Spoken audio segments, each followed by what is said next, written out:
오늘 48절에서 예수님께서 말씀하신 것을 보면 그러므로 하늘에 계신 너희 아버지의 온전하심 같이 너희도 온전하라 이렇게 말씀을 하셨습니다. 근데 이 말씀만 딱 이렇게 놓고 본다면 우리 죄인들은 정말 감히 시도할 수도 없는 그러한 말씀처럼 들려지게 되는 것입니다. 그래서 너무나 많은 사람들은 이 산상수훈의 말씀을 제쳐놓는 그런 경향이 있다는 것입니다. 그저 예수님께서 하여 주신 좋은 말씀, 그리고 이 말씀을 따라 살려 하지 않아도 되는 말씀으로 그냥 치부해 버리는 것입니다.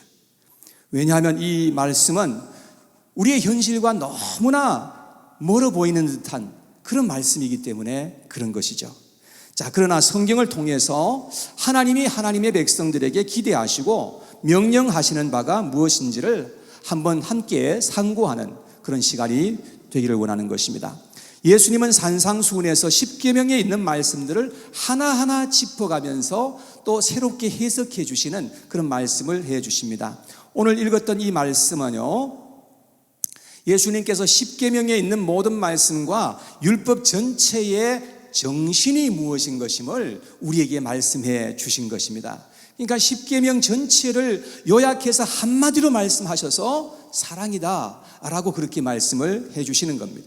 위로는 마음을 다하고 목숨을 다하고 뜻을 다하고 힘을 다해서 우리 하나님을 사랑하라 하신 것이고, 아래로는 내 몸과 같이 내 이웃을 사랑하라 하신 그 말씀을 우리에게 주신 것입니다. 십계명에 있는 모든 말씀과 율법에 있는 모든 구약 성경 전체의 그 말씀을 사랑이라는 이 한 단어에 모든 것이 함축되어 있다는 것을 말씀하신 거예요. 그런데 유대인들은 성경에서 하나님의 뜻을 제대로 깨닫지를 못하였던 것입니다. 그래서 출애굽기서 21장 23절 이하에 있는 말씀에 보면 이런 말씀이 나와 있어요. 그러나 다른 해가 있으면 갑되 생명은 생명으로, 눈은 눈으로, 이는 이로, 손은 손으로, 발은 발로, 된 것은 된 것으로, 상하게 한 것은 상함으로, 때린 것은 때림으로 갚을지니라. 자, 이런 말씀이 있는데요, 유대인들은 이 말씀을 문자적으로 그대로 해석을 해서 보복하는 것을 원칙으로 삼았어요. 반드시 보복해야 되는 것이 그들의 가치관이었다는 것입니다. 그래서 누가 나에게 해를 끼쳤다고 한다면 반드시 나에게 해준 만큼 내가 갚아줘야 된다고 생각을 하는 것입니다. 누가 나의 가족 중에 사랑하는 그 가족 중에 한 사람을 죽였다고 한다면 내가 꼭 그 사람을 죽여가지고 원수를 갚아줘야 된다, 이렇게 생각을 하고 살았던 것입니다.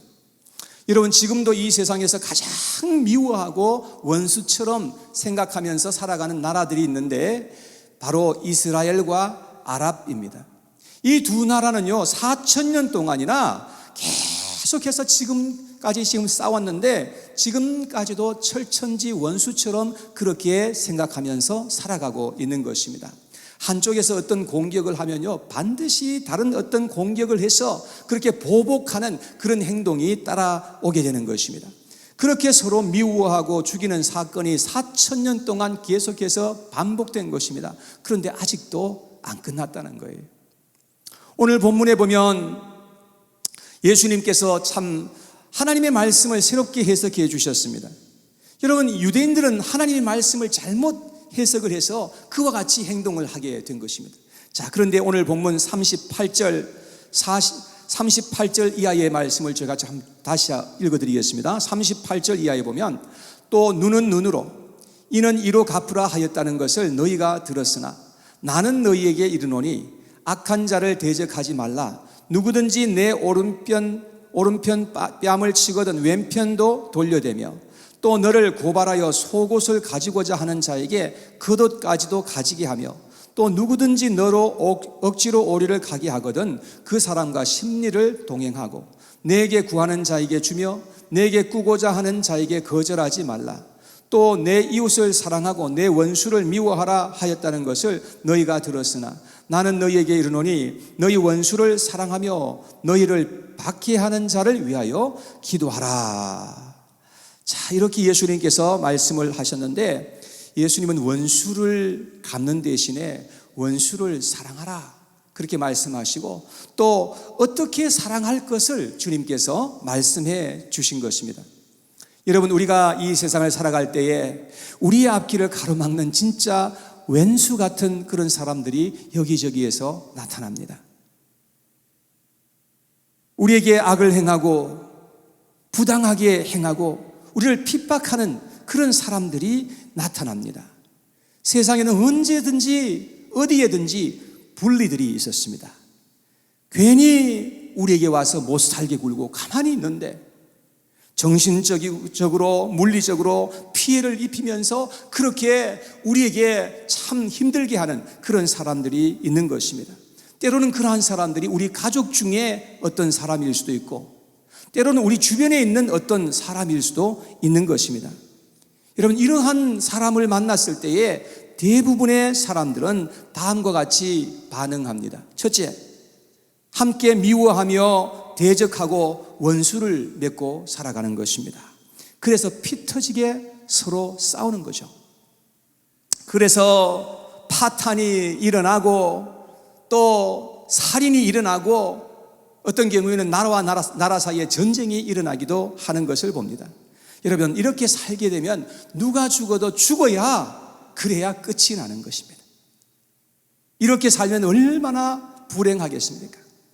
두 번째, 싸우자니 용기도 힘도 없어서 늘 당하면서 살아가는 그런 경우도 없지 않아 있는 것입니다. 그래서 고민하고 괴로워하고 눈물 흘리는 그러한 사람들도 있습니다. 그리고 어떤 사람들은 깊은 시름 속에서 날마다 한숨 지으면서 고통 속에서 그렇게 힘들게 살아가는 그런 사람들도 세상에는 얼마든지 있는 것을 보게 되는 것입니다. 세 번째, 자신을 포기하고 자살하는 사람들도 있습니다. 그래서 주변의 사람들을 안타깝게 하는 그러한 경우가 있는 것을 우리는 알고 있습니다. 세상에 살아가는 사람들은 주로 이런 식으로 반응하면서 살아가게 되는 것입니다. 여러분, 이렇게 반응하면서 살아가게 되면 여러분, 우리는 반드시 실패하게 되고 우리는 불행한 삶을 살게 되는 것입니다. 그런데 오늘 본문에서 예수님께서 가르쳐 주신 방법은 참 놀랍습니다. 여러분, 세상에 어떤 사람도 이렇게 말씀한 사람이 없는 것이죠. 첫째, 예수님께서는요, 악한 자를 대적하지 말라고 말씀하십니다. 오른뺨을 치면 왼뺨을 돌려대라는 것입니다. 이 말씀은 누가 우리에게 부당하게 대할 때에 똑같이 대들고 싸우지 말아야 한다는 그런 말씀인 것입니다. 그렇다고 우리가 그냥 당하고 도망해야 할 때 도망도 하지 말라는 그런 의미는 아닌 것 같습니다. 예수님은 자신도 뺨을 맞으신 적이 있었는데 다른 뺨을 돌려대시지는 않으셨습니다. 여러분, 예를 들어서 강도를 내가 만났다. 그럼 빨리 도망해야 되지 않겠습니까? 여러분, 그냥 강도가 나타나서 나를 죽이고 약탈하려고 한다면 우리가 도망하든지 아니면 우리가 또 정당 방어를 하든지 뭐 그렇게 해야 될 때가 오지 않겠습니까? 두 번째, 예수님께서는 요구하는 것을 들어주라 그렇게 말씀하십니다. 누가 속옷을 달라 하면 겉옷을 벗어주라는 것입니다. 자, 속옷을 주고 겉옷까지 벗어주면 그럼 나는 알몸이 되는 것이겠죠. 그러면 어떻게 되는 것입니까, 이게? 억지로 오리를 가자 하면 심리를 가주라는 것입니다. 여러분, 로마 시대 때에는 그 군인들이 이제 그 행군을 할 때에 어떤 사람을 보게 되면 그 사람을 불러가지고 자기가 지고 가던 그 모든 무거운 군장을 그 사람에게 지워서 함께 가도록 할 수 있는 그런 법이 있었어요. 그런데 그렇게 해서 오리를 가자고 하면은 심리를 그냥 가져버리라는 것입니다. 예수님께서 그렇게 말씀을 하시는 거죠. 또 구하는 자에게 주며 꾸고자 하는 자에게는 거절하지 말라고 그렇게 말씀을 하셨습니다. 이 말씀은 남이 나의 것을 가지고자 할 때 다 그냥 내줘버리라 이런 말씀은 아닌 것 같습니다. 예수님은 우리에게 그야말로 관용하는 그 마음을 가지고 긍휼의 마음을 가지고 그렇게 살아야 된다라는 그런 말씀을 하신 것이죠. 세 번째, 예수님은 나를 박해하는 자를 위해서 기도하라고 말씀을 하십니다. 누가 나를 박해하고 못 살게 한다면 미운 마음이 막 내 마음속에서 역사하고 그리고 죽이고 싶은데 어떻게 그 사람을 위해서 축복하고 기도할 수가 있는 것이겠습니까? 우리는 절대 그렇게 할 수가 없지요. 근데 예수님께서는 그렇게 해야 된다고 말씀합니다. 그러면 너희가 하나님의 아들이 될 것이라고 그렇게 말씀을 하십니다. 자, 45절에 보니까 이렇게 말씀했어요. 이같이 한즉 하늘에 계신 너희 아버지의 아들이 되리니 이는 하나님이 그 해를 악인과 선인에게 비추시며 비를 의로운 자와 불의한 자에게 내려주심이라.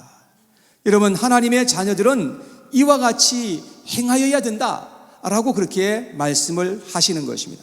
그러시면서 46절과 47절에 이렇게 말씀하셨어요. 너희가 너희를 사랑하는 자를 사랑하면 무슨 상이 있으리요? 세리도 이같이 아니하느냐? 또 너희가 너희 형제에게 무난하면 남보다 더하는 것이 무엇이냐? 이방인들도 이같이 아니하느냐라고 말씀합니다. 세상에서 나를 사랑해 주는 사람을 사랑해 주지 못할 사람이 별로 없다는 것이죠. 나에게 무난하고 인사하는 자에게 인사하지 아니할 사람이 없다는 것이죠. 그런데 예수님이 우리에게 말씀하시는 이 사랑은 차원이 다른 사랑을 말씀하신 것입니다. 세상에는 세 종류의 사람들이 있는 것 같습니다. 그런데 여러분과 저는 과연 어떤 사람들인지, 어떠한 종류의 사랑을 하고 있는지 이 시간 한번 돌아볼 수 있게 되기를 바랍니다. 첫째, 마귀적인 사랑이 있습니다. 이런 사랑은 자기의 욕구를 채우기 위해서 사랑하는 것입니다. 상대의 아픔도 형편도 결코 생각하지 않습니다. 윤리 따위도 따져보지 않습니다. 자신이 좋으면 되는 것입니다. 특히 소아 성애자들이 그렇습니다. 매년 수많은 어린 자녀들이 유괴되어서 성적인 놀이개가 되고 많은 경우에 죽임을 당하는 것을 우리는 매년 우리가 통계를 보면서 알게 되는 것입니다. 여러분, 이러한 사람들은 전적으로 자기 위주의 사랑을 하는 것입니다. 여러분, 이것이 바로 마귀의 속성과 똑같은 것임을 알게 되는 것입니다. 두 번째, 동물적인 사랑이 있습니다. 자기가 좋아하는 사람만 사랑하는 것입니다. 그 외에 다른 사람들에게는 관심조차 없습니다. 여러분, 그런데 우리가 생각해 봐야 되는 것은 짐승들도요, 자기 새끼들은 끔찍하게 사랑하는 것을 우리가 보지 않습니까? 여러분, 그러니까 자기가 좋아하는 사람만 만약에 우리가 사랑하면서 살아간다고 한다면 동물적인 차원에서의 사랑에서 우리는 벗어날 수가 없게 되는 것이죠. 그 다음 세 번째, 신적인 사랑이 있습니다. 바로 하나님의 사랑이며 아가페적인 사랑인 것입니다. 그런데 예수님이 원수를 사랑하라 하신 이 말씀은 바로 이 신적인 사랑을 의미하고 있는 것입니다. 하나님은 우리에게 이런 사랑을 해야 된다고 하는 것을 명령하신 것임을 우리는 알 수가 있습니다. 그러나 만일 이런 사랑이 우리가 아니라고 한다면 우리는 결코 좋은 열매를 맺을 수가 없게 되는 것입니다. 여러분, 아무리 우리가 하나님을 믿는다, 예배를 드린다, 봉사를 한다, 그렇게 할지라도 사랑이 없다고 한다면 우리는 다 모든 것이 헛된 일에 지나지 않는다는 것을 알아야 합니다. 고린도전서 13장에 보면은 사랑이 없으면 소리나는 꽹과리처럼 되고 우리는 아무것도 아니고 아무 유익도 없게 될 것이라고 그렇게 말씀을 하고 있습니다. 요한계시록 2장에서 에베소 교회에 보낸 편지를 보면 에베소 교회는 다 잘했는데 처음 사랑을 잃어버렸습니다. 그래서 만약에 처음 사랑을 회복하지 않는다면 그러면 내가 이 교회에서 촛대를 옮겨버리겠다고 예수님께서 경고하신 말씀이 기록되어 있어요. 여러분, 그렇습니다. 우리가 다 잘한다 해도 만일 사랑을 잃어버리면 하나님께서는 우리에게서도 촛대를 옮기실 것임이 틀림이 없는 것입니다. 여러분, 이것은 우리 개인에게도 마찬가지고 우리 교회에도 마찬가지입니다. 만일 하나님께서 촛대를 우리에게서 옮겨버린다고 한다면 여러분, 우리는 끝나는 인생이 되고 마는 것이죠. 하나님을 믿는 사람이라면 반드시 하나님 차원의 사랑을 할 수 있어야 한다는 것을 말씀합니다. 그럴 때 우리는 온전한 사람이 될 것이다. 예수님께서 그렇게 말씀을 해 주셨습니다. 48절에 오늘 5장에 있는 결론의 말씀입니다. 그러므로 하늘에 계신 너희 아버지의 온전하심과 같이 너희도 온전하라. 여러분, 우리가 어떻게 하나님처럼 온전하게 될 수가 있겠습니까? 그런데 우리가 신적인 차원의 사랑을 하면 우리는 하나님처럼 된다고 예수님께서 말씀을 하십니다. 그 말은 우리가 하나님이 된다는 그런 말은 아니고요, 우리가 굉장히 고차원적인 그러한 사람이 된다라는 그런 말씀이죠. 에베소서 4장 15절에 이렇게 말씀했어요. 한번 같이 한 목소리를 읽어봐요. 시작. 오직 사랑 안에서 참된 것을 하여 범사에 그에게까지 자랄지라. 그는 머리니 곧 그리스도라. 우리는 사랑 안에서 우리가 예수님에게까지 자랄지라고 그렇게 말씀을 하고 있습니다. 그리고 그리스도의 장성한 분량에 이르도록 자라가라고 우리에게 도전하고 있는 것을 우리는 볼 수가 있습니다. 여러분, 어떻게 우리가 예수님에게까지 자라갈 수 있습니까? 이건 불가능한 일이 아닙니까? 그런데 사랑 안에서 예수님은 그렇게 하라고 우리에게 말씀을 하고 있는 것입니다. 사랑도 제가 이렇게 경험적으로 볼 때에 처음에는 굉장히 미숙한 사랑을 하게 되는 것 같습니다. 그런데 사랑을 연습해서 점점 더 원숙한 사랑을 행하라고 주님께서 우리에게 말씀을 하시는 것이죠. 그렇게 하면 우리가 이 세상에서 빛이 되고 소금이 되어서 하나님의 영광을 드러낼 수가 있게 된다고 우리에게 말씀을 하시는 것입니다. 사랑은 구체적으로 어떻게 해야 하는지도 예수님께서 말씀하시면서 가르쳐 주셨습니다. 예수님은 원수를 원수로 갚지 말고 사랑으로 갚으라고 말씀을 하십니다. 여러분, 원수 갚는 것은 나에게 있는 것이 아니고 전적으로 하나님에게 있다는 것을 주님께서 말씀하셨습니다. 악을 악으로 절대로 갚아서는 안 된다는 것입니다. 악은 악으로 이길 수 없다는 것입니다.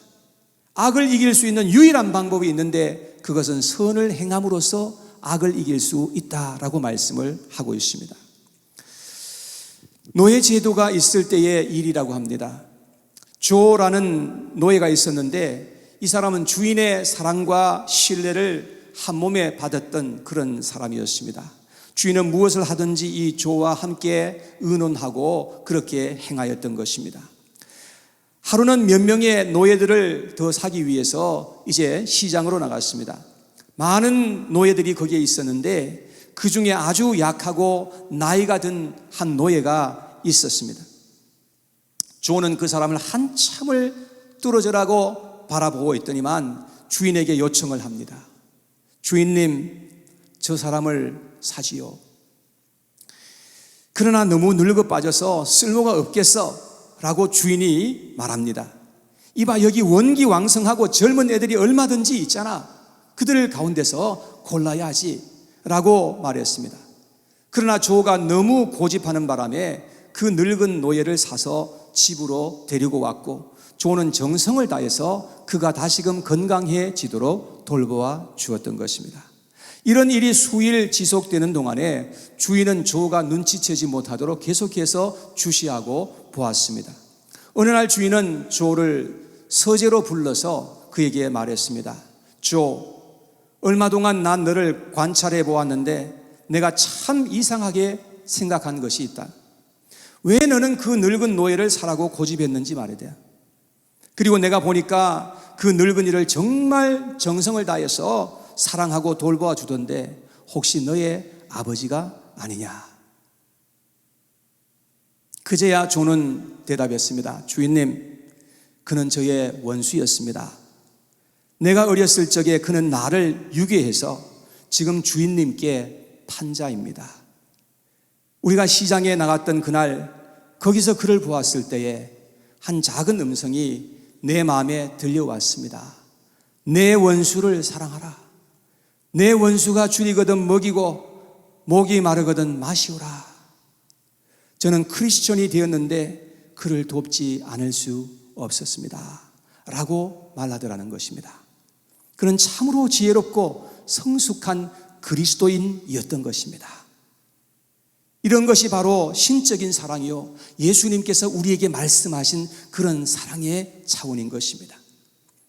우리는 환경과 감정에 따라서 행동하면 우리는 반드시 100% 실패하는 사람이 될 것입니다. 우리는 항상 하나님의 말씀을 따라서 우리가 나아가고 하나님의 말씀에 따라서 순종하면서 나아가야만 한다는 것입니다. 로마서 12장 21절에 보니까 이렇게 말씀했습니다. 악에게 지지 말고 선으로 악을 이기라. 악을 이길 수 있는 유일한 길은 선으로서 악을 이길 수 있다고 말씀했습니다. 여러분, 빛이 임하게 되면 어둠은 자연적으로 물러가게 되어 있는 것입니다. 그래서 데살로니가전서 5장 15절에 보니까 이렇게 말씀했습니다. 삼가 누구에게든지 악으로 악을 갚지 말게 하고 서로 대하든지 모든 사람을 대하든지 항상 선을 따르라. 이렇게 말씀하고 있습니다. 악을 악으로 갚지 말라는 것입니다. 누가 여러분들에게 불의한 일을 행하였다면 불의한 일을 똑같이 그렇게 행하지 말라고 말씀합니다. 누가 나를 미워한다면 똑같이 미워함으로 갚지 않도록 해야 한다는 것입니다. 만일 그렇게 하지 않으면 우리는 반드시 질 수밖에 없는 것이고 우리는 범죄 속에 떨어지게 된다는 것입니다. 그래서 우리는 항상 선을 따라야 한다고 주님께서 가르쳐 주신 것입니다. 그럴 때 우리가 빛을 비출 수 있고 하나님의 영광이 드러나게 되는 것이고 우리에게서 어둠은 물러가게 된다는 것입니다. 우리는 신적인 사랑을 지금 명령받고 있습니다. 이 예수님께서 사랑하라, 원수를 사랑하라 하신 이 말씀은 명령형으로 우리에게 말씀하신 것입니다. 내가 좋아하든 않든 우리는 사랑해야 된다는 것을 주님께서 말씀하신 것입니다. 사랑이 없는 그 어떤 것도 하나님 앞에서는 다 죄이며 악에 속하는 것입니다. 사랑이 없는 봉사, 사랑이 없는 헌금, 사랑이 없는 섬김, 사랑이 없는 찬양, 이 모든 것들은 다 사실 하나님 앞에서는 아무런 의미가 없는 것이죠. 그래서 고린도전서 13장 13절에 말씀하시기를 그런즉 믿음, 소망, 사랑 이 세 가지는 항상 있을 것인데 그 중에 제일은 사랑이라고 말씀하고 있는 것입니다. 사랑하는 여러분, 사랑 안에서 온전한 그리스도인으로 살아갈 수 있게 되기를 간절히 원합니다. 여러분, 그렇게 말씀하시면서 예수님께서 우리에게 그렇게 살기 위해서 너희가 기도해야 된다는 것을 말씀하시면서 기도에 대해서 가르쳐 주시는 내용이 산상수훈에 기록되어 있어요. 그래서 다음 주에는 제가 기도에 대한 말씀을 증거하려고 합니다. 여러분 기대하시라. 예. 여러분, 사랑이 우리를 온전한 사람으로 만들어준다는 것입니다. 사랑 안에서 우리는 온전한 사람이 될 수 있고 하나님께서 기뻐하시는 그러한 삶을 살아갈 수가 있게 된다는 것입니다.